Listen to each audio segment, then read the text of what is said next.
Di depan saya sudah hadir, sudah terdapat para narasumber. Ini saya dan para hadirin juga semuanya ingin mengetahui pandangan dari adanya pemindahan ibu kota negara ini seperti apa. Mungkin bisa dimulai dari Bapak Imron terlebih dahulu. Terima kasih. Yang kami hormati Bapak Ibu sekalian,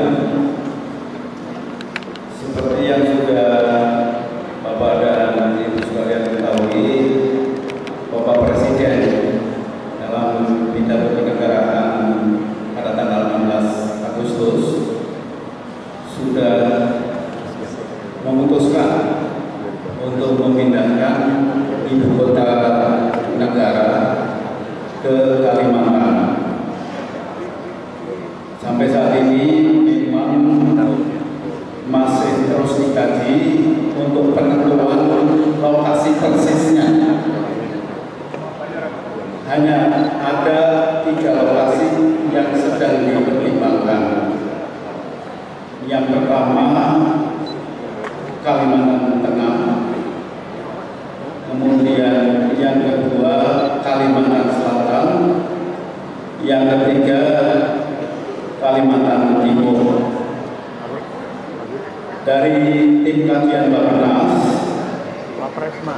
sudah sangat intensif melakukan beberapa kali seminar maupun FGD, forum group discussion di ketiga provinsi tersebut, termasuk mengajak para guru besar dari universitas di provinsi masing-masing, termasuk salah satunya sering kita mengundang para guru besar dari Universitas Palangkaraya.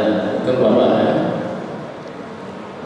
Dari tim kajian Bappenas tidak memberikan keputusan mana yang paling baik, karena dari hasil kajian tidak ada satu provinsi dari ketiga provinsi tersebut yang memang semuanya mempunyai keunggulan dan sama sekali tidak ada kelemahan.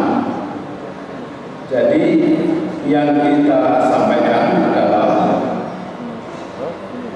masing-masing provinsi dengan karakteristiknya dan juga dengan masing-masing keunggulan dan kelemahannya. Itu yang kami sampaikan kepada Presiden. Dalam perjalanan kajian tersebut, kadang-kadang Presiden memberikan masukan lagi untuk lebih diperdalam untuk aspek-aspek tertentu. Nah itu sampai saat ini masih kita terus memberikan masukan kepada Presiden sampai nanti Presiden memberikan keputusan. Saya rasa untuk sementara sampai di sini dulu, nanti kalau ada pertanyaan lain bisa kami jelaskan. Selanjutnya mungkin pandangan dari Bapak Nasution mengenai tema kita hari ini, pemindahan ibu kota negara. Assalamualaikum warahmatullahi wabarakatuh. Salam swastiastu, namo buddhaya, abe salaman lingkungan lantai, salam sujud kedetik kulengkap, adil kakalino kecuramin kasaruga masaika dari mata baru. Selamat pagi, menjelang siang, dan salam sejahtera buat kita sekalian. Terima kasih atas waktunya, singkat saja karena waktu juga. Apa yang disampaikan dari staf khusus Bappenas tadi, yang pertama saya ingin sampaikan, kebetulan saya juga di DPR RI dalam Kalimantan Tengah, kemudian juga ingin menyampaikan begini, kita sangat bersyukur dan juga sekaligus juga harus juga sembari kita mempersiapkan diri kita bahwa yang pasti itu adalah Pulau Kalimantan yang sudah sudah pasti disampaikan Pak Jokowi saat pidato kenegaraan meminta restu ke Pulau Kalimantan. Lalu kemudian intinya dasarnya itu adalah untuk keadilan dan pemerataan ekonomi. Itu digarisbawahi besar-besar. Jadi jangan lagi ada pakar-pakar di luar, orang-orang di luar berbicara mengenai banjir, macet, dan sebagainya. Ini tidak ada urusan. Bahwa salah satu dalam rangka untuk mewujudkan keadilan dan pemerataan ekonomi agar pembangunan tidak hanya Jawa sentris, agar pembangunan tidak Jawa sentris, tapi adalah Indonesia sentris, dan salah satunya adalah memberikan keadilan ekonomi dan pembangunan kepada Pulau Kalimantan. Itu yang paling penting.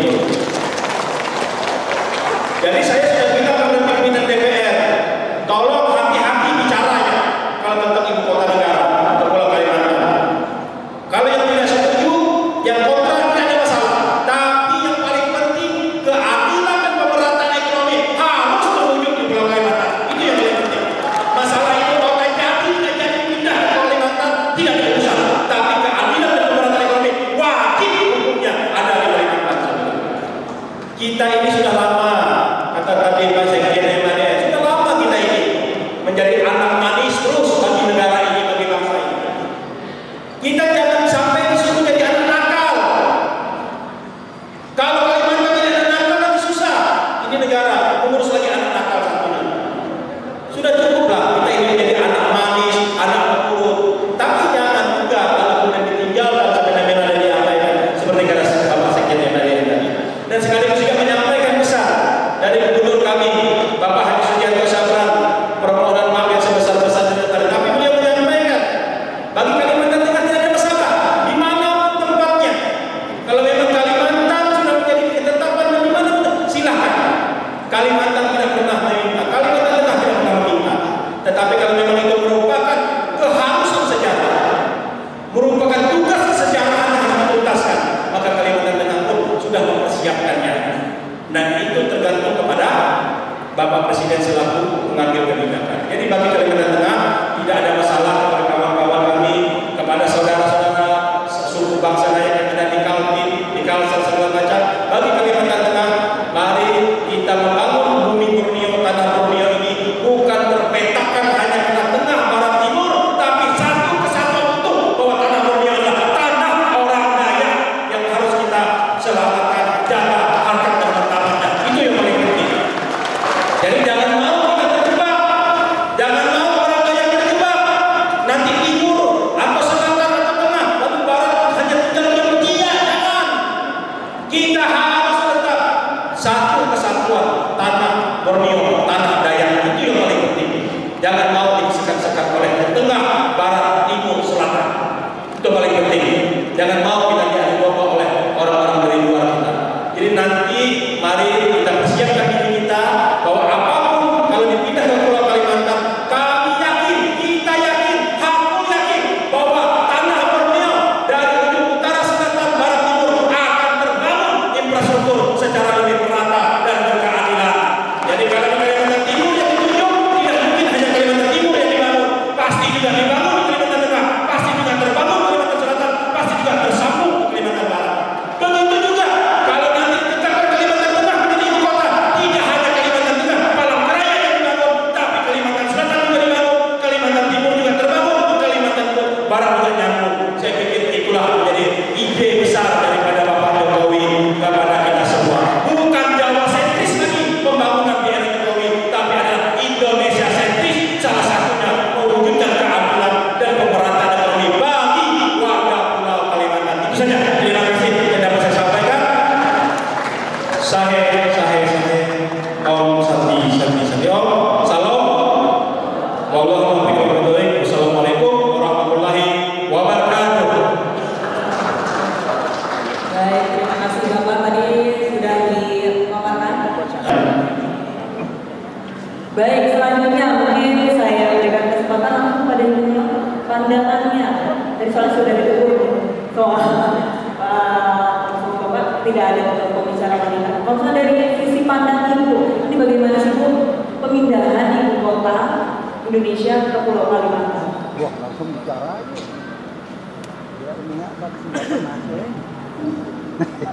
Terima kasih.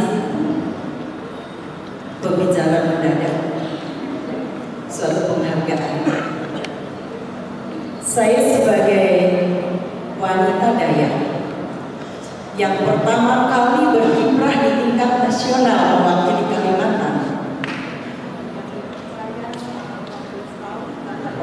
sebagai salah satu direktur sejak karir di PDT dan Kementerian Desa yang latar belakangnya adalah dari Universitas Palangkaraya, menyambut baik dengan demikian bahwa suami saya sejak tahun 2012 telah menggelindingkan hal ini sejak Jakarta banjir. Diskusi yang telah dilakukan di pusat, kami sering mengikuti, bahkan juga mendampingi, bahkan jadi pembicara. Maka terkait dengan itu, kesiapan kita adalah jangan Kalimantan orang Dayak seperti kejadian pada masyarakat Betawi. Itu satu. Yang kedua, saatnya lah kita bahu membangun. Saya sangat senang mendengar semangat dari Pak Cornelis tadi. Itu adalah untuk menggelora semangat kita bahu membangun.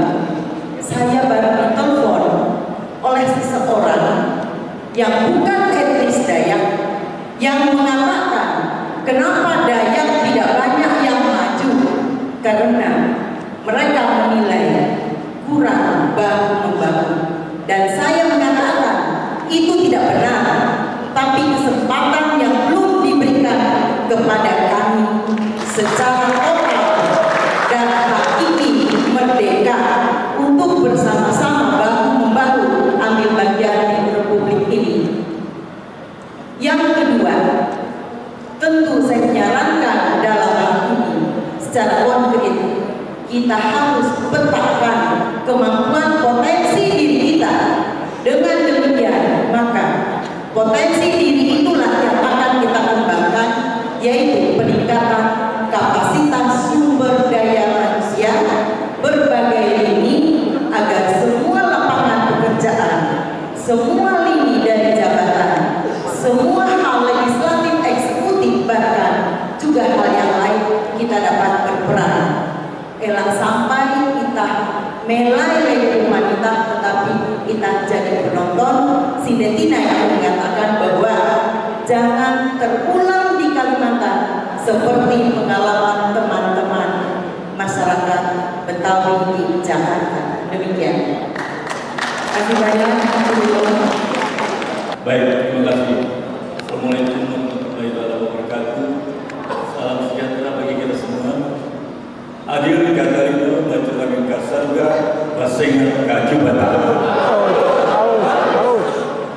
Itu kan alhamdulillah, terima kasih kepada moderator yang mempercayai saya.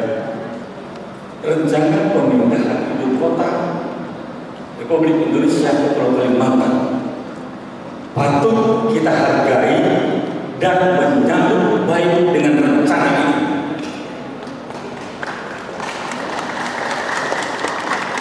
Tanpa melakukan demo dengan kekerasan, dengan berdampak, pemerintah tidak peduli bahwa pemerintah sudah tahu aset Pulau Kalimantan itu sangat besar, khususnya Provinsi Kalimantan Timur. Dana yang masuk ke pusat 500 triliun selama ini yang baru kembali tidak sampai 10%. Jadi cara mengembalikan itu ke Pulau Kalimantan, bukan ke Pulau Kalimantan Timur saja. Pemerintah sudah mendengar suara kita, sehingga dengan tekad untuk memindahkan ibu kota Republik Indonesia ke Pulau Kalimantan.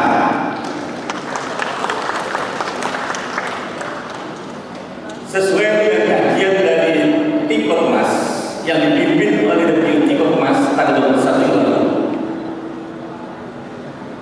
mereka sudah bisa mempresentasikan bahwa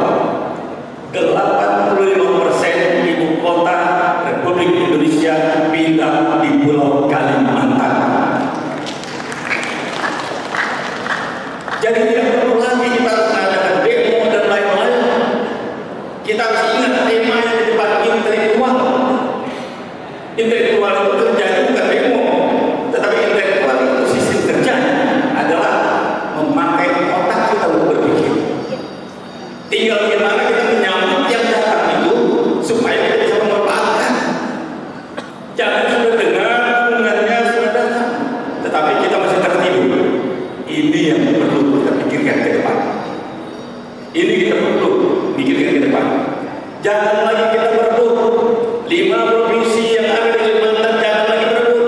Dengan adanya pemindahan daripada ibu kota Republik Indonesia ke Pulau Kalimantan, itu sudah ada pemerataan untuk Pulau Kalimantan supaya Pulau Kalimantan memiliki akses jalan tol, kereta api, dan pesawat pun bisa berjalan dengan lancar, khususnya di Pulau Kalimantan ini.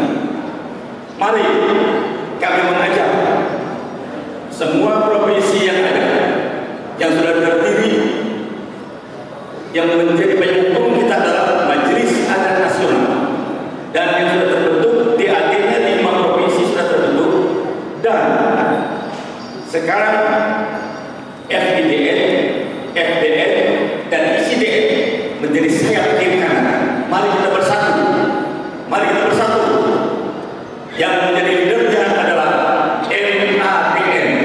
Kalau perlu dalam waktu dekat, kami minta kepada Presiden yang hadir dan Sekjen untuk menggandeng kita semua untuk menghadap Presiden. Kita sudah melihat masyarakat Papua diundang ke istana, keluarga kita dari timur itu sudah menghadap. Kita itu jadi tuan rumah, kapan kita menghadap? Ini PR MAPN. Mari kita bekerja keras, jangan hanya berteriak di tempat ini. Semua yang menjadi sayapnya, mari kita menyatu, saling mendukung, jangan saling menyikut. Saatnya kita bersatu, saatnya kita bersama di dalam satu kesatuan. Karena kepercayaan ini kita harus jaga, kita harus jaga. Apa yang disampaikan oleh Bapak Sekjen tadi itu luar biasa. Saya kira itu. Terima kasih Tuan Gubernur semua. Baik. Selanjutnya Pak Sekjen MADN Bapak Yakulus, tanggapannya Pak. Pemindahan kereta dan visi masa depan bangsa Indonesia. Iya. Baik, terima kasih. Sebuah bangsa yang besar apabila kualitas sumber daya manusianya itu juga besar. Kita ingat Jepang di bom atom Hiroshima Nagasaki, habis luluh lantak. Yang diminta Kaisar menghadap itu dan ditanya bukan berapa lagi gedung-gedung tinggi yang tersisa, bukan ditanya ada berapa banyak harta kita, makanan kita yang masih tersisa, tapi yang ditanya ada berapa guru yang tersedia. Artinya kalau kita tidak ingin digilas oleh kemajuan zaman, oleh perubahan-perubahan negara terkait pemindahan ibu kota negara ini, yang pertama di dalam internal kita dulu yang harus dipersiapkan, secara internal. Satu, sumber daya manusia daya. Tentu sumber daya manusia ini bukan hanya jumlahnya, tapi juga kualitas sumber daya manusia yang mampu menguasai ilmu pengetahuan dan teknologi, terutama yang diinginkan oleh bangsa pasar. Yang kedua, secara internal juga masyarakat daya itu harus bersatu, hindari yang namanya penyakit AIDS, angkuh. Kalau sudah angkuh pemimpin daya, saran apapun dia tidak mau terima. Kalau sudah angkuh pemimpin daya, semua orang dianggap rendah di matanya. Kalau sudah angkuh, orang lain dianggap tidak mampu, hanya dirinya yang mampu. Itu penyakit. Buang penyakit yang A dan A itu. Yang kedua adalah iri. Manusia ini kalau hidup dalam keirian, apapun yang bagus di depan matanya itu jelek. Orang mulai diberi jabatan, dia mulai berpikir, apa sih dia hebatnya? Dia diberi jabatan kok aku enggak. Kalau sudah ini,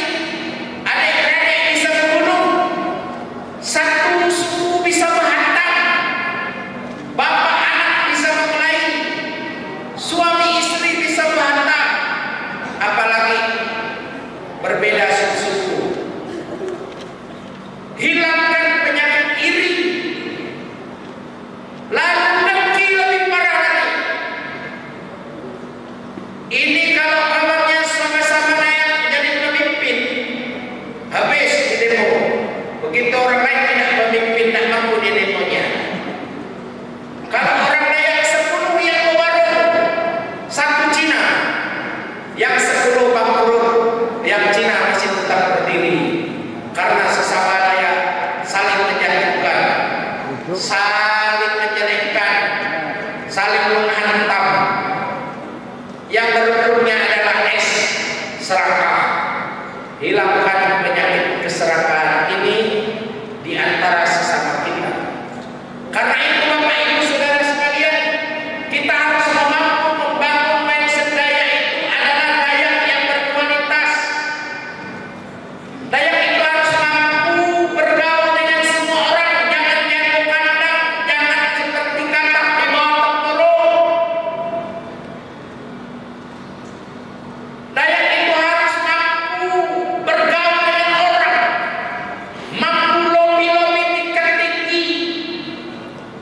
Dayak itu harus menjadi manusia yang memiliki kecerdasan lebih.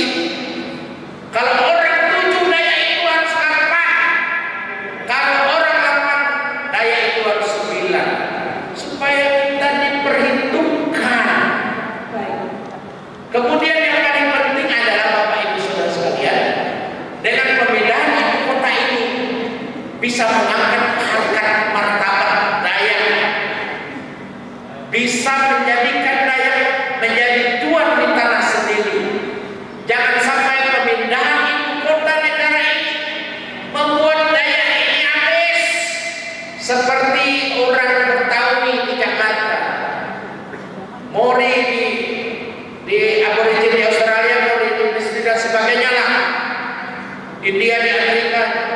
Jangan sampai orang Dayak ini nanti jadi penonton. Nah, saya tegaskan lagi, apa yang menjadi keinginan kita bersama, sumber daya manusia sudah banyak apa, tolong FIDN nanti di backup oleh MADN. Kita menyampaikan pokok pikiran rekomendasi pernyataan kita setelah seminar ini, usahakan menghadap Presiden. Jangan pakai demo-demo.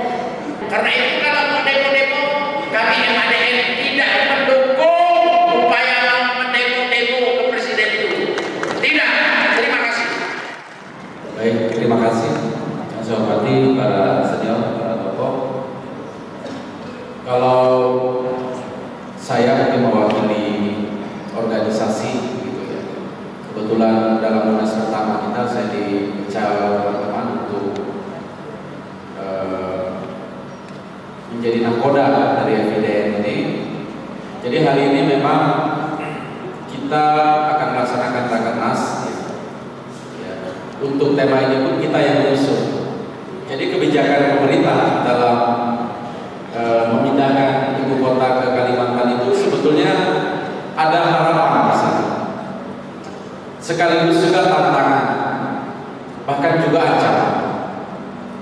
Artinya apa? Kita berkumpul, ya, kita menyebut diri kita intelektual itu tanggung jawabnya itu sangat tinggi. Bagaimana cara kita berpikir, bersikap, berperilaku, dan tentu saja nanti kita mampu melahirkan konsep-konsep yang baik. Maka di dalam rakernas ini, ya, kita ingin melihat visi Indonesia ke depan itu seperti apa.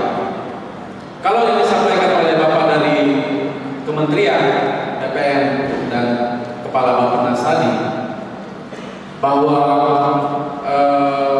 progresnya sudah berjalan, secara administratif sudah dipersiapkan.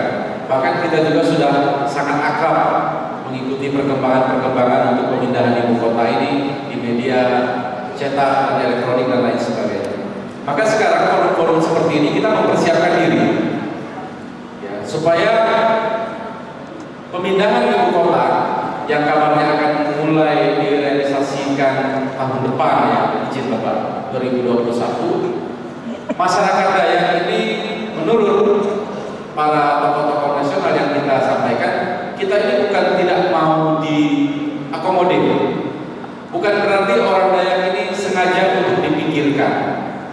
Tetapi karena standar kita, mohon maaf, kita harus berbicara ini. Ya. Kemampuan kita, kesiapan mental, kesiapan akademis, kesiapan fisik kita itu yang masih belum mendukung.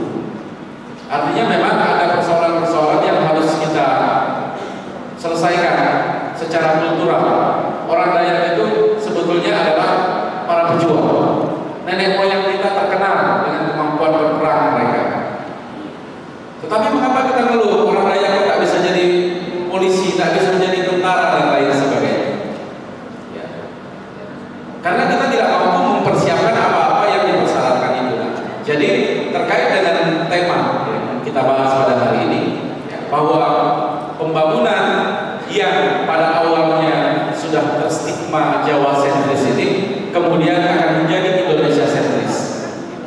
Ya. Karena untuk hari ini saja di Kalimantan itu sudah dapat dikatakan sebagai miniatur Indonesia.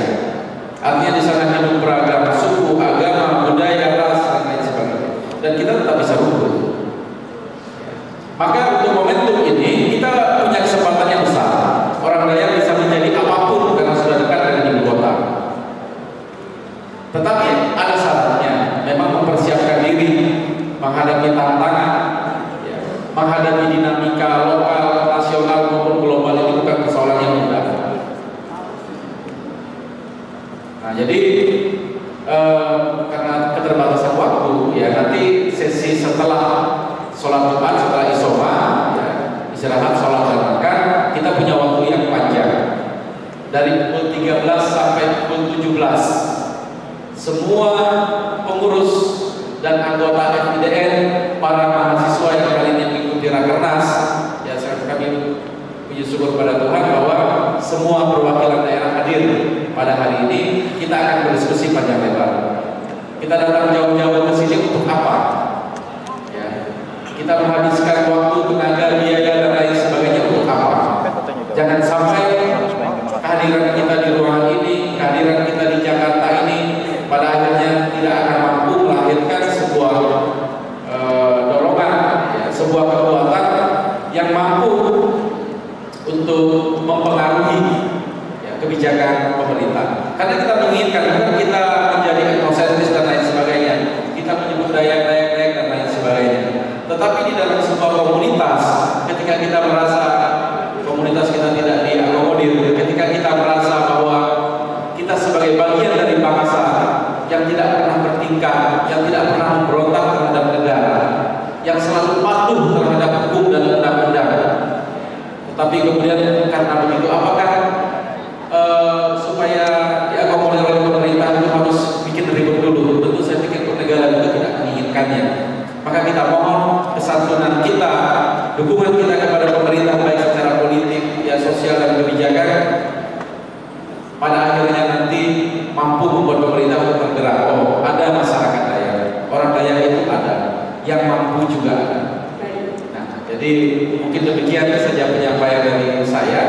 Bapak ini bagaimana tanggapannya Pak dari sisi akademisi? Ini kebijakan pemindahan ibu kota dari Jakarta ke Pulau Kalimantan. Bagaimana Pak? Terima kasih. Assalamualaikum warahmatullahi wabarakatuh. Salam semua hadir kata lino perjuangan kesaluga basengan.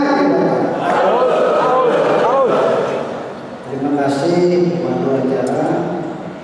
Jadi pemindahan ibu kota dari Pulau Jawa, khususnya ibu kota Jakarta, itu sebenarnya sudah terancam sudah lama.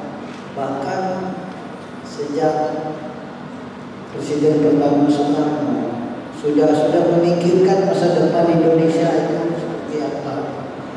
100 tahun ke depan sudah dipikirkan.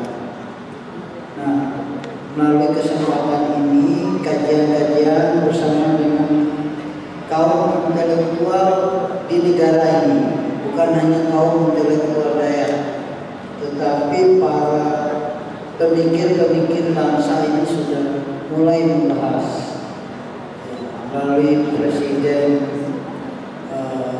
Gus Dur dulu, Megawati yang terakhir-akhir, kemudian Pak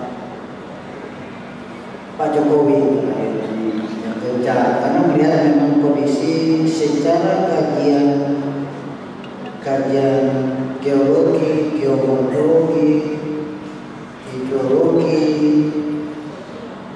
dan sosial, kajian demografi dan lain. Pulau Jawa ini sudah tidak mampu lagi menopang keberlanjutan ibu kota negara, karena memang penduduknya, utama ibu kota negara itu hampir 20 juta, 57% ada di Pulau Jawa penduduk Indonesia. Ke depan ini yang diberikan setelah dilakukan kajian-kajian, termasuk kami dari Universitas Palangkaraya, rektor dan jajaran guru besar. Ini saya hadirkan berapa orang guru besar yang ada di gedung ini dari Universitas Palangkaraya. Jadi kami sudah bersama dengan Bapenas, tim kajian, Kaltim, Kalteng, Kalsel punya peluang untuk pindah ke Kalimantan. Makanya Pak Presiden Jokowi memohon izin pada pidato kenegaraannya, memohon izin kepada rakyat Indonesia untuk pindah ke Kalimantan. Cuma kita ini aja kelajuan, istilah orang banyak atau bahasa luar itu ada yang sayang itu. Ini Kaltim sudah mengumumkan, padahal belum. Saya mohon maaf dengan Bapak tahu persis tentang kajian-kajian ini. Sudah lengkap kajiannya, kajian ekonominya, kajian antropologinya, kajian geografisnya, kajian kebencanaan dan lain-lain, sampai kajian ketersediaan air. Ya kita aja yang selalu, mohon maaf, yang berdoa antara Kaltim dan Kalteng. Kemarin siang aja ribut seolah-olah Kalimantan Timur sudah ditetapkan, belum. Tadi malam sore Pak Jokowi klarifikasi. Saya dengan Pak Jokowi sahabat, sering diskusi dengan Deputi Bapenas, sering diskusi. Jadi peristiwa pindah yang penting Kalimantan, karena Kalimantan itu satu hamparan, pasti punya dampak positif semuanya. Apakah dia di Kaltim, apakah dia di Kalimantan Selatan, tembus semua kita. Jadi menjadi poros pembangunan bangsa ke depan itu Pulau Kalimantan. Hanya Pulau Kalimantan yang bebas dari bencana.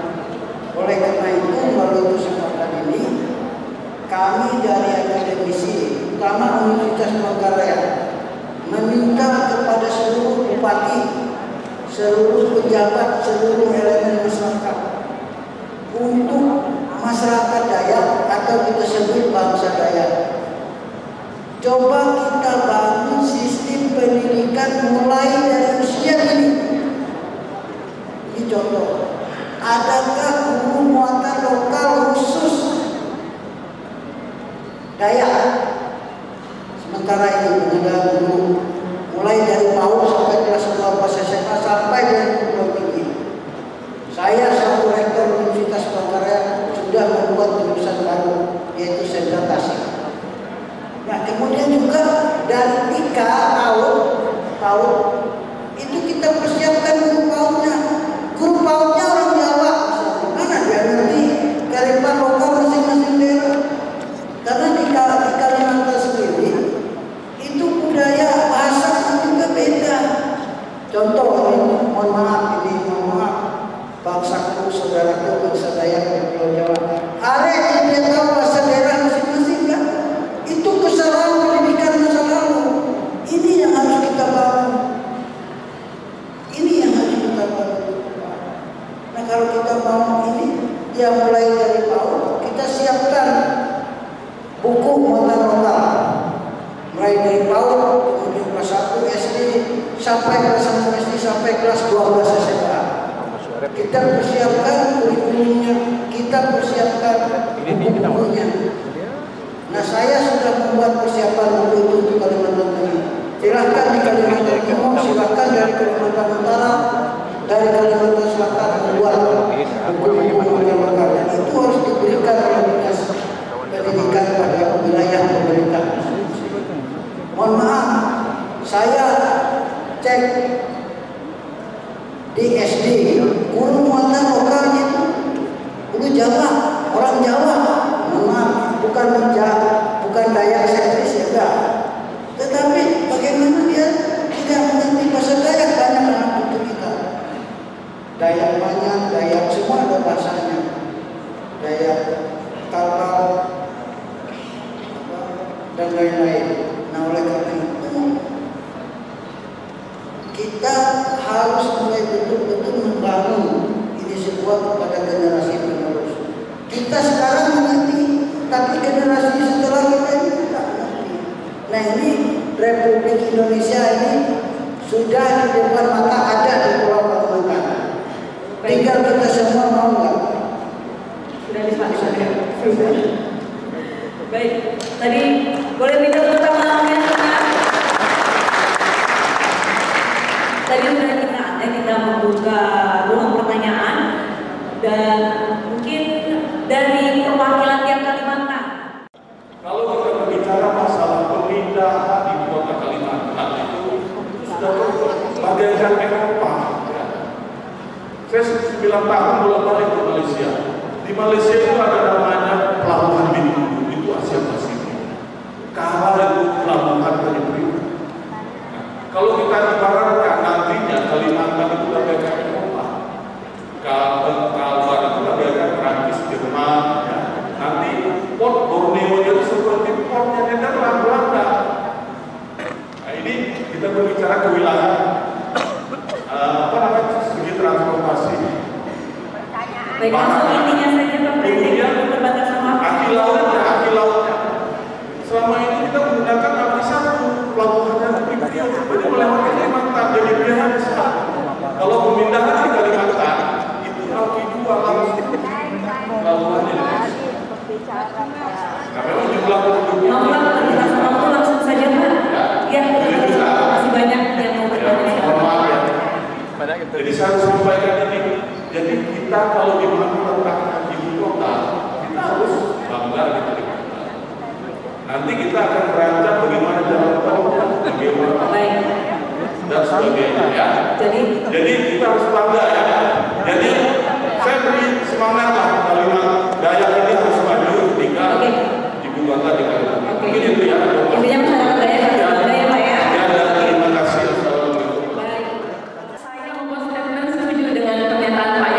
Bahwa kita harus betul proaktif dengan pergerakan ini. Tapi yang paling saya tekankan adalah karena saya akademisi, apakah kita berbasis pada data? Karena semua adalah sekarang berbicara pada data. Kita compare sesuatu itu based on data. Jadi seberapa FIDN ini benar-benar collecting data, kemudian membuat decision itu berdasarkan pergerakan data. Nah, orang menang-menangan itu bukan karena menang-menangan apa, tapi sekarang menang-menangan data. Ya, FIDN harus based on data.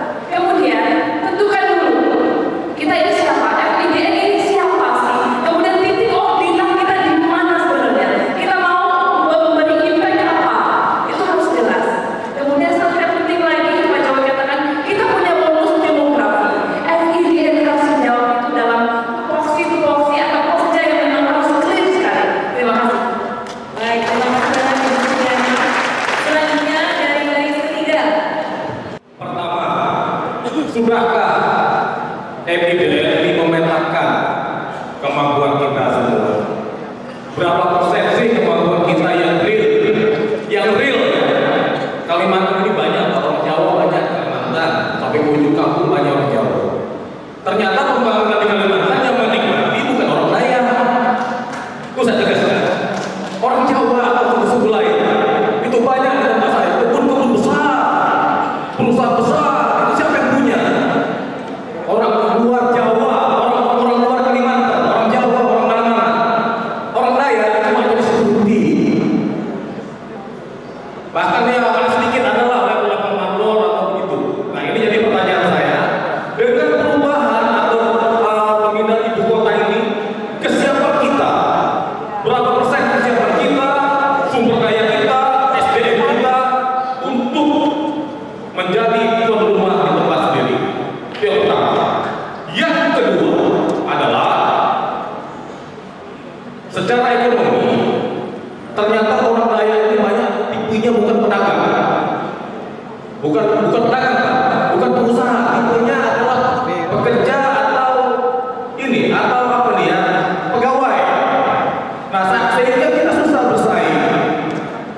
tataran yang lebih tinggi. Sedangkan dalam era global yang harus dikuasai adalah ekonomi dan SDM. Nah, sekarang di sini kita minta fokus ke depan ini, Fidin kapan bisa membuat mencetak intelektual baru, pengusaha baru untuk kita bisa bersaing dengan para pengusaha di luar. Orang Aceh juga bikin usaha Aceh, pedagang Aceh, orang Kalimantan tidak pernah saya dengar. Nah, ini yang harus menjadi catatan penting untuk kita. Dan yang ketiga, seminar kita ini, apakah cuma hanya ingin menjadi menteri? Itulah pertanyaan saya. Kalau cuma menjadi menteri, Papua aja bisa jadi menteri, bahkan 2 orang mereka jadi menteri. Kita sudah jadi anak manis. Memang ada bapak bilang tadi, Pak Sekjen bilang kita harus tahu bos kita orang Jawa, harus kita manut-manut. Bangsa Dayak adalah bangsa berjuang. Kami merdeka juga karena ikut berjuang. Kalteng lahir juga karena perjuangan. Mungkin bapak-bapak perlu tahu sejarah Kalteng lahir dari Kalimantan Selatan. Itu adalah karena perjuangan dengan pasukan Talawa sehingga lahir Kalteng. Kalau tidak ada. Jadi kalau meminta boleh, tapi kita ada suatu titik poin. Itu yang saya maksud. Kapan kita saatnya meminta, kapan saatnya kita bergerak. Jangan ragu, jangan takut. Jadi kita punya titik poin, ada waktu yang kita berikan untuk pemerintah. Jadi demikian pertanyaan saya, mohon ditanggapi nanti. Terima kasih. Baik, terima kasih banyak. Selanjutnya dari baris paling kiri.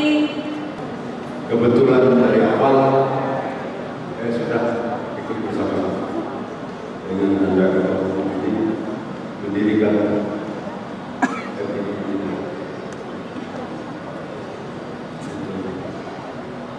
Nah, dalam kesempatan ini Pak, mudah-mudahan saya salah berpendapat. Kenapa kita sudah 74 tahun merdeka, belum ada orang Dayak yang bisa jadi menteri? Kenapa? Ini kita jawab melalui forum. Menurut saya,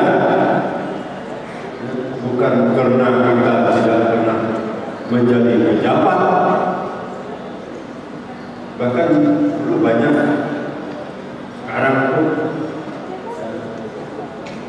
jadi gubernur, jadi bupati, orang Dayak. Tapi karena kita yang terlalu kaya dengan aset, ya, sehingga pimpinan Dayak ini dimanfaatkan oleh perusahaan, dicekok oleh perusahaan, ya, sehingga kita tidak bisa naik ke atas karena mereka itu mewakili perusahaan. Saya ngomong di gubernur jika ada apa.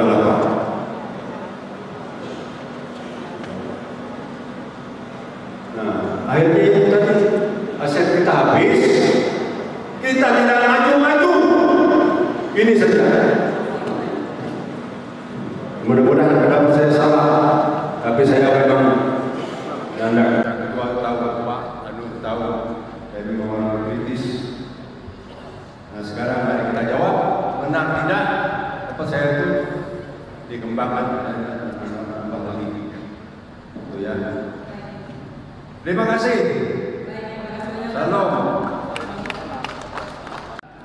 Ini yang saya sampaikan mungkin tidak berupa pertanyaan, tetapi mungkin menambah apa yang disampaikan oleh bapak-bapak narasumber depan.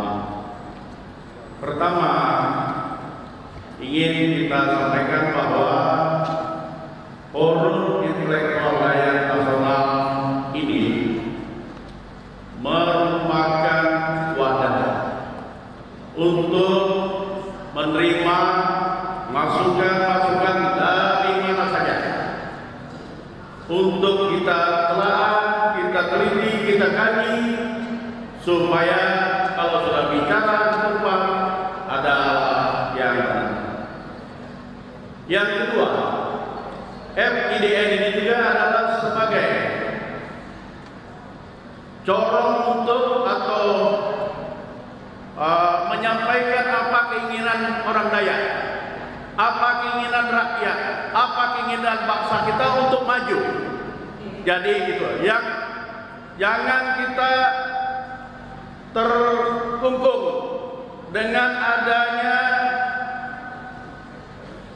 batas administrasi, misalnya Kalteng, Kalsel, Kaltim dan lain sebagainya. Itu jangan. Ya. Ini kepentingan bangsa dan negara, bahwa ibu kota Republik Indonesia yang seharusnya di tengah. Nah, di tengah itu ternyata adalah Pulau Kalimantan, Pulau Borneo, Pulau Dayak. Jadi ini sudah suatu kajian yang tepat. Ya, jangan kita berpikir yang tidak-tidak. Ya. Yang kedua, seperti apa yang disampaikan oleh Bapak yang di depan tadi, ini kajian ekonomi, kajian supaya kita maju. Kalau kita terlalu banyak mengkaji yang tidak-tidak, kita menjadi negara yang tidak efisien, tidak ada duitnya. Itu ya. Jadi mungkin kena keterbatasan waktu, saya kira cukup sekian. Adil Yatalino Paturamin Minasarga Pasengan Kajulanga. Saya perkenalkan, saya Nunggal Rawik dari Kalimantan Tengah. Dalam kesempatan yang baik ini, saya menanggapi positif apa yang telah disampaikan Pak Jakobus Komis tentang SDM. Menurut saya, apa yang kita lakukan selama ini kelihatannya perlu untuk dipertimbangkan kembali. Secara nasional memang SDM sudah menjadi prioritas pertama. Kalau tidak dilakukan sejak awal, karena pembangunan SDM itu butuh waktu yang lama. Tidak seperti pembangunan infrastruktur. Infrastruktur kalau ada desain, ada turisnya, selesai, waktunya cepat. Membangun orang Dayak tentu saja polanya mungkin tidak sama dengan membangun orang Jawa, karena budayanya beda, bahasanya beda, sifat-sifatnya beda. Karena memang orang Jawa lebih rajin, orang Dayak dimanjakan alam, sehingga perlu perlakuan khusus. Dan itu dibangunnya tidak waktu singkat. Untuk menjadi seorang pejabat yang punya atau baik pejabat pemerintah ataupun swasta, perlu waktu yang panjang. Karena itu harus dimulai sejak sekarang. Saya berharap nanti FIDN akan mulai merumuskan apa yang akan dilakukan untuk mempersiapkan sumber daya manusia. Dan mumpung di sini ada banyak teman-teman saya, kepala daerah, kabupaten, bahkan mungkin provinsi, perlu langkah-langkah konkret mempersiapkan pembangunan SDM yang kelihatannya ini jangan ditunda-tunda. Sudah pasti pindah ke Kalimantan. Langkah selanjutnya adalah bagaimana membangun sumber daya manusia.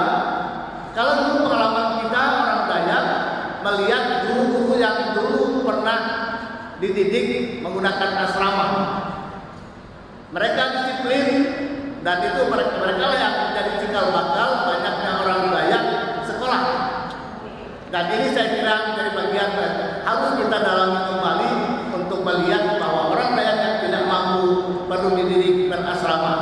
Contohnya ada sekolah yang dilaksanakan di Bali Mandara, SMA SMK yang semuanya ditanggung oleh pemerintah khusus bagi orang-orang yang tidak mampu. Sekian, terima kasih. Wassalamualaikum warahmatullahi wabarakatuh. Salam sejahtera. Adil Katalino Baturamin Kasarunga Basengan Kajulanga. Saya bersyukur ada forum intelektual Dayak nasional. Makanya kita intelektual Dayak masing-masing daerah supaya mengkaji,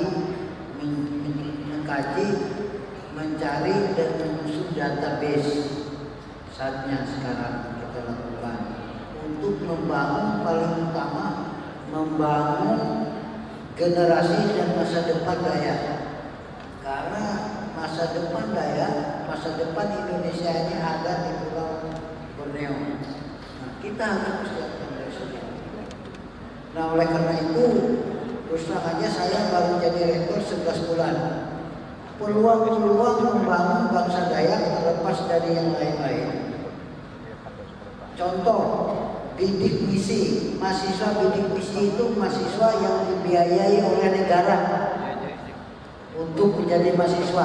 Nah, dibayar oleh negara UKT-nya atau uang kuliahnya, kemudian dia diberi biaya hidup. Nah, itu tesnya nasional. Tesnya nasional, kemudian dari mana diambil itu, siapa yang dapat? Itu dapat itu dari pangkalan data siswa SMA. Mohon maaf, data pangkalan data mahasiswa SMA Pak Bupati. Itu sedangkan sekarang di dinas kabupaten kota itu SMA-nya di dinas provinsi. Sehingga SMA yang ada di daerah tidak mengisi data.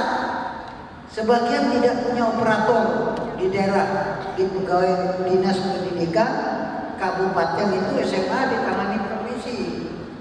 Kayak seperti di Kalimantan Tengah, nggak tahu di provinsi lain. Ini menjadi model bagaimana tanggung jawab seluruh bupati wali kota yang ada di bumi Borneo supaya membuat database pangkalan data siswa, sehingga yang diambil dalam penerimaan SNPTN, ujian masuk perguruan tinggi secara nasional, ujian masuk perguruan tinggi bersama, itu diambil dari data pangkalan data siswa dari SMA. Bagaimana kalau masing-masing kabupaten kota tidak punya data di SMA-nya? Karena itu dari kelas 1 SMA Pak yang lulus, yang terisi orang daerah lain, orang Sumatera, orang Jawa, karena mereka lengkap data dari SMA-nya. Itu tanggung jawab seluruh bupati wali kota sebumi Borneo.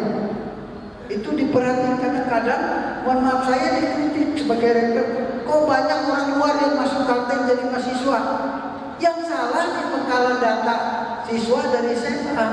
Karena itu diambil langsung oleh pusat, bukan universitas yang menyeleksi. Nah itu.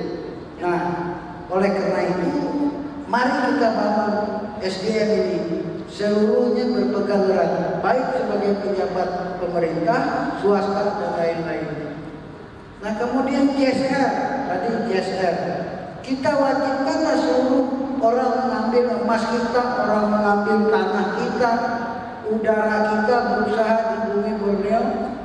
Bagaimana tanggung jawab sosialnya kepada masyarakat sekitar kawasan itu? Sudah berapa persenkah pengusaha besar nasional yang bergerak di bumi Borneo memberikan kontribusi pembangunan sumber daya manusia di daerah masing-masing? Nah, itu tugas kita FPDN ke depan. Nah, itu yang kita rancang hari ini. Nah, kalau itu kita tidak lakukan, saya yakin walaupun ibu kota negara ada di Pulau Kalimantan, kita akan tergerus seperti Betawi. Oke. Ya, terima kasih banyak Pak Andri. Oke, tadi berbeda bahwa untuk FPDN ini masih punya PR ke depannya nanti ya Pak ya, untuk pendatanya segala macam ya. Ini tadi Pak Imran sepertinya sudah gelisah ingin menjawab pertanyaan mengenai dari sisi Bappenas Pak. Ini saya rangkum saja dari teman-teman yang bertanya.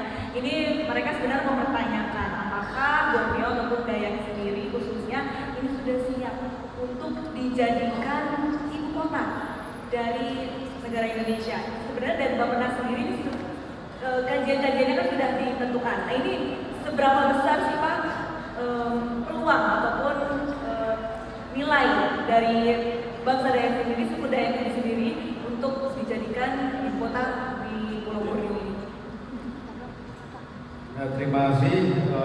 Betul bahwa selama ini Bappenas telah melakukan beberapa kajian yang terkait dengan pemindahan ibu kota. Salah satunya ditinjau dari aspek sosial budaya, termasuk aspek demografi. Nah, kita memang menginginkan ibu kota negara yang akan kita bangun ke depan itu bukan ibu kota yang eksklusif, tapi inklusif. Oleh karena itu, dari beberapa finding ya, temuan yang sudah kita peroleh dari beberapa kali kita melakukan FGD dengan para ahli, disampaikan bahwa ada beberapa isu yang perlu diangkat.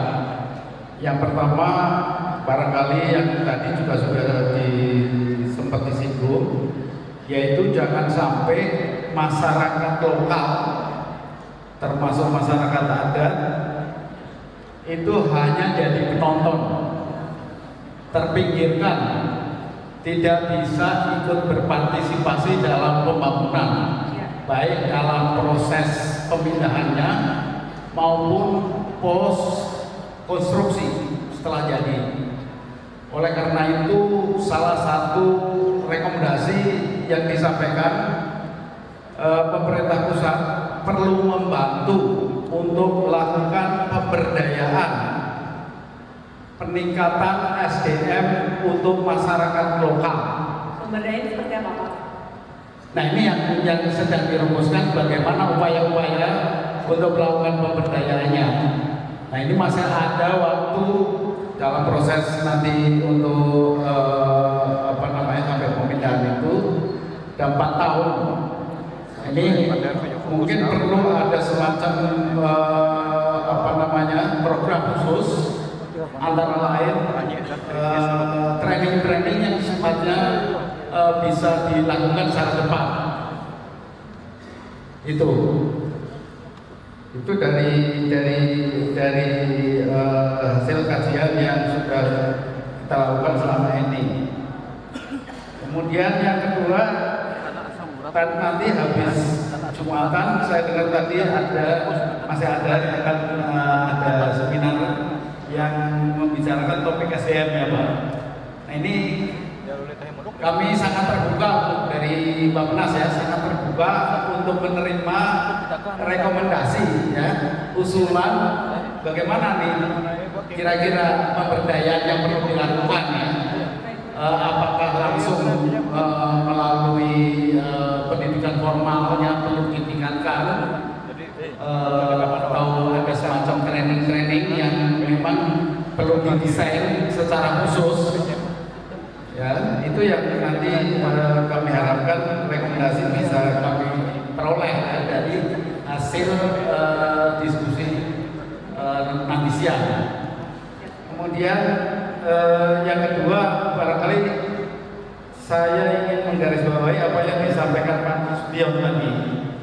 Betul Bapak, bahwa kita harus melihat pemindahan ibu kota ini dalam kerangka untuk mewujudkan keadilan. Selama ini harus kita akui bahwa orientasi pembangunan Indonesia itu betul-betul Jawa sentris, Jakarta, Jabodetabek, dan Jawa. Selama 30 tahun, kalau kita lihat share kontribusi PDRB pada PDB, hampir selalu 60% itu berasal dari Jawa. Kemudian kalau Jawa ditambah Sumatera jadi 80%. Itu selama 30 tahun tidak bergeser. Hanya 20% yang berasal dari wilayah Indonesia bagian timur, termasuk dari Kalimantan. Nah, kalau tidak ada upaya yang serius, kecenderungannya bukannya malah berkurang, tetapi kesenjangan ini makin melebar. Oleh karena itu, Bapak Presiden seperti yang disampaikan dalam pidato kenegaraannya harus ada upaya yang serius untuk memeratakan pembangunan. Salah satunya yaitu memindahkan ibu kota dari Jawa keluar Jawa ke Kalimantan. Jadi itu Pak Nasution yang perlu kami tekankan juga. Ya, saya mendukung statement dari Pak Nasution tadi. Yang saya rasa banyak sekali yang hanya melihat perpindahan ibu kota ini dari sisi mengurangi beban Jakarta saja, tidak melihat secara lebih luas ya, pertimbangan makro dalam kerangka pembangunan Indonesia. Saya rasa itu Bu, terima kasih. Terima kasih banyak Pak Hendro.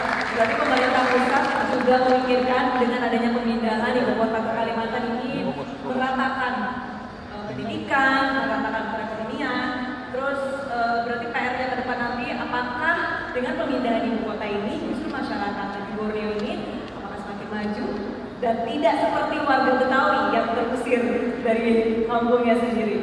Pertanyaan selanjutnya mungkin untuk para dewan adat memang Pak Yakub juga, ini ada yang mau bertanyakan kenapa harus merdeka 74 tahun dulu baru ibu kota dipindahkan, bahwa sebelumnya sejarahnya sudah pernah Pak Presiden Soekarno ini ada wacana untuk memindahkan ibu kota ke Palangkaraya, namun tertunda terhambat sehingga beliau lengser. Tapi kenapa baru tahun ini 2019? Terus kenapa juga tidak ada suku Dayak yang menjadi petinggi? Nah ini gimana nih Pak? Ya baik, pertama terima kasih. Ada 3 hal yang mau saya tanggapi di sini dan juga usulan saya kepada kebetulan ada di Bappenas ya, Bappenas. Ini luar biasa beliau. Yang pertama soal data. Indonesia ini sebuah negara lemah data. Bukan hanya pemerintah pusat, gubernur, kabupaten semua lemah data. Ibarat kita kalau perang, tidak ada strateginya, tidak mampu. Kalau kita mau berjalan, tidak ada arah, tidak ada tujuan. Karena itu lemahnya kita mengapa? Karena litbang di seluruh Indonesia itu dianggap buangan. Kalau orang pindah ke litbang dianggap buangan. Litbang itu sulit berkembang. Harusnya itu adalah sebuah lembaga penelitian pengembangan. Ketika saya datang misalnya ke Kalimantan Tengah, saya tanya Pak Gubernur, ada bank data? Kita lemah bank data. Tapi kalau setiap gubernur, bupati dan pejabat negara mengambil kebijakan keputusan, membuat satu gedung yang isinya di situ penuh dengan data, isinya di situ penuh orang-orang intelektual. Kita terbalik. Kalau di Jepang, di Amerika, terutama negara-negara seperti misalnya Yahudi, Israel, orang yang memiliki intelektual hebat, orang litbang itu adalah orang yang dijaga dan dibiayai, gajinya berpuluh kali lipat. Beda dengan kita. Litbang itu sulit berkembang. Mengapa? Karena dianggap buangan. Padahal sebuah negara itu hebat apabila tim strateginya, badan perencanaan pembangunannya, litbangnya itu hebat. Universitas hebat kalau dia memiliki data yang lengkap tentang itu. MADN tidak punya data. Ditanya Dayak Kalbar, berapa jumlahnya persisnya? Yang umur sekian berapa? Kalau yang agama Katolik, yang agama Hindu, Protestan ada berapa? Berapa yang tamat SMA, berapa tamat SMP, juga tidak punya data. Kemampuan misalnya daerah kabupaten, kalau dia mau datangkan investor, cukup dia buka data itu tentang spesifik tanah, tumbuhan, tentang jumlah penduduk, tenaga kerja dan sebagainya, dan terus mengenai apapun yang ada di daerah itu. Kalau semua daerah, provinsi, kabupaten sampai ke organisasi memiliki data lengkap, maka dia akan mampu mencapai tujuannya dengan sempurna. Itu yang pertama saya mau sampaikan, seperti itu kelemahan kita di situ. Yang kedua, saya minta dengan Bappenas. Ini Bappenas, satu, kami minta Bappenas dukung kami untuk mengeluarkan undang-undang tentang pengakuan hak-hak masyarakat adat itu dulu Pak, supaya kami terlindungi. Begitu pindah ibu kota negara, tidak ada undang-undang yang melindunginya, kami habis. Minta itu satu. Yang kedua, di dalam pendirian negara atau pemindahan ibu kota negara, ada zona, misalnya zona utama itu adalah zona tentang ibu kota negara, misalnya 40.000 hektar. Zona pengembangan ibu kota untuk pemerintahan yang lain-lain itu misalnya 30.000. Tapi ada juga zona yang jangan diganggu, yaitu zona lahan masyarakat adat. Paling tidak 50.000 hektar atau 100.000 hektar di ring 5 boleh. Supaya kami tidak menang, supaya tanah kami, tapi tanah itu tolong. Kalau masyarakat adat ini udah ada tanah dilindungi, jangan dijual. Nah ini kalau dia takuin ini orang datang, beli tanahnya dijual kan? Lebih penyakit lagi, sesama daya harga 100 juta dengan orang paling dijualnya 20 juta. Itu kadang penyakitnya. Dia dikasih minum, dikasih apa, diiming-imingi, diangkat-angkat, jadi bapak angkat, jadi anak angkat dan sebagainya, udah hilang. Semua tanahnya diserahkan orang. Itu yang kedua. Yang ketiga, mengenai pengembangan sumber daya manusia, kita juga minta dengan Bappenas, tolong di daerah Kalimantan ini diperhatikan pendidikan, terutama pendidikan yang khusus. Yang diminta yang khusus saya maksudkan adalah pangsa pasar. Pangsa pasar memerlukan apa? Jadi pendidikan ini harusnya berorientasi kepada permintaan pangsa pasar, bukan kelulusannya saja. Banyak-banyak sarjana hukum merebut satu masalah jadi 10 orang, lalu banyak sarjana sospol. Memang itu bukan juga tidak penting, tapi maksud saya adalah sumber daya manusia yang berorientasi kepada permintaan pasar, profesional. Nah, jangan ngomong karena di situ yang diperlukan oleh manusia Dayak ini. Dan ingat bahwa kita pendidikan yang kita masukkan di sini kepada pemerintah pusat untuk mendirikan sekolah-sekolah strategis, sekolah-sekolah yang mungkin langka juga harus ada. Ini kita masuk sekolah-sekolah, semua mau jadi guru PPKN, semua mau jadi guru sejarah. Coba misalnya jadi guru-guru yang misalnya ahli di bidang nuklir, ahli di bidang penerbangan, ahli di bidang astronomi misalnya, atau ahli di bidang apa saja yang diperlukan. Saya kira manusia Dayak ke depan harus mampu menyesuaikan diri dengan perkembangan zaman, dan itu perlu perhatian pemerintah dari Bappenas. Bapak rumuskan sedemikian rupa. Anggaran juga agak diperbesar Pak. Terima kasih.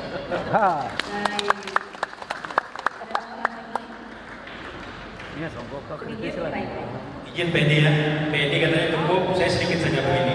Saya ingin menyampaikan mungkin apa yang menjadi keresahan, kegelisahan kita ini perlu menjadi satu campukan bagi kita semua. Dan saya berharap mungkin karena di sini ada sekjen MADN, bahwa kita ke depan ini harus mampu menyatukan, mempersatukan semua elemen masyarakat Dayak dari berbagai unsur, disinergikan bersama, diundang secara terbuka. Kalau sudah diundang secara terbuka tidak datang, kita anggap dia berarti tidak mau bersama-sama. Supaya jelas gitu. Kadang-kadang ini Anda membuat sesuatu dengan cara-cara yang kadang-kadang belum berkoordinasi dengan induknya dan sebagainya. Jadi kita berharap sekarang ini udah kita himpun semuanya, undang secara terbuka semua elemen masyarakat Dayak, kemudian kita umumkan secara terbuka. Kalau tidak datang maupun wakilnya, berarti dia ingin memisahkan diri sendiri dari kepada gerombolan-gerombolan kita, orang-orang Dayak. Jadi supaya jelas siapa kawan kita, siapa yang ingin mengganggu kita. Lalu selanjutnya, supaya orang Dayak juga diperhitungkan di kancah nasional, maka kita MADN saya sarankan harus punya kantor penghubung di Jakarta, supaya apa? Bisa mengupdate informasi. Dan kalau bisa juga ada juru bicara orang Dayak yang ditunjuk, yang punya kemampuan komunikasi, yang punya kemampuan koordinasi, sehingga apa? Juru bicara orang Dayak ini dapat menjadi representasi berbagai keinginan kita yang dirumuskan oleh tangki-tangki pemikir dari MNIN, dari DAD, dari MAD dan sebagainya. Lalu dirangkum juru bicara Dayak inilah yang akan membicarakan bahwa ini loh keinginan warga masyarakat Dayak, tapi harus dilegitimasi oleh segenap warga masyarakat Dayak. Ini menurut saya yang saya sarankan kepada forum yang terhormat ini. Demikian yang dapat saya sampaikan. Terima kasih atas segala perhatian. Hanya untuk IKN saya akan menyampaikan begini, yang sudah pasti itu ke Pulau Kalimantan. Lalu cirinya Pak, tengahnya Indonesia. Pulau Kalimantan, tengahnya Indonesia. Mudah-mudahan itu akan terwujud dalam waktu dekat ini. Terima kasih. Wassalamualaikum warahmatullahi wabarakatuh.